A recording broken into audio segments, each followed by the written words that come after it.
Hey guys, in this video we'll talk about reports and how to slice and dice them using filters. So you can see we have a dedicated section here for reports. For this example, we'll use the stock balance report. So we'll open up our stock balance report, and as with the lists, first thing you notice is we have some filters at the top, right? But the report itself is blank. This is because this report needs you to generate it after you've set the filters you want. So if you want to see only records between a certain period, I'll imagine I want to see perhaps everything from as far back as June. So I have my little calendar there. This is my from date, and this is my to date. So in my from date, I will go as far back as June. I'll say June 1. And then this one, perhaps, since we only have records up to as far as today, I'll say today. I'm afraid if I go back a week earlier, the system wouldn't have been fed any information by then.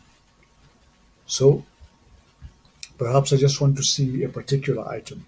I only want to see records of perhaps fungicides. All right. In which warehouse? Perhaps only in the pump house.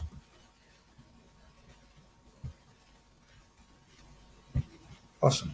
So if I generate my report here, I will be given a report of all the items with activity between these two dates.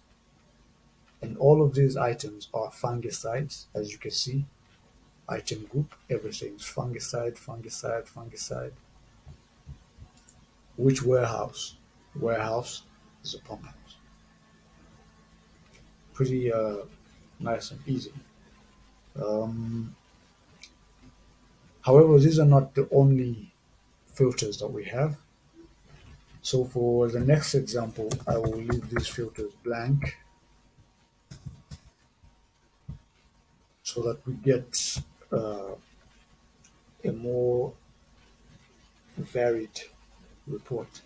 So you can see now my item group has acids, buffers, other fertilizers, foliar feed, and so on and so forth. So another way you can filter is using these little typing boxes right underneath the column headings. So if, for example, I want to filter for warehouse, I only want to see things in the workshop.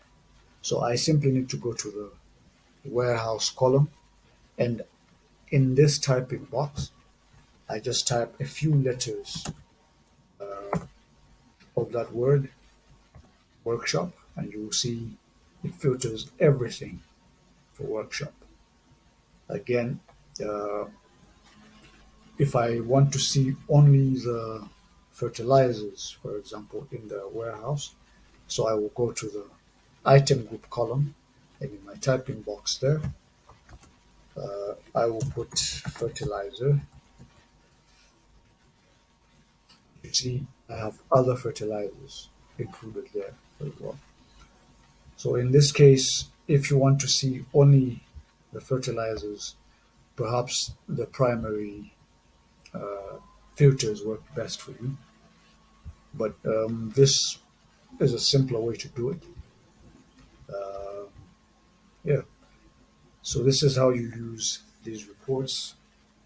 The best way to get acquainted with these things, these reports, the lists, creating documents, is to get yourself used to, let me say, get yourself using them more often. As they say, practice makes perfect. Over time, it becomes second nature. All right, guys, these are all the videos we had planned. I'm sure in future, as more questions arise, we'll create more. But for now, hopefully these will make do. Thank you.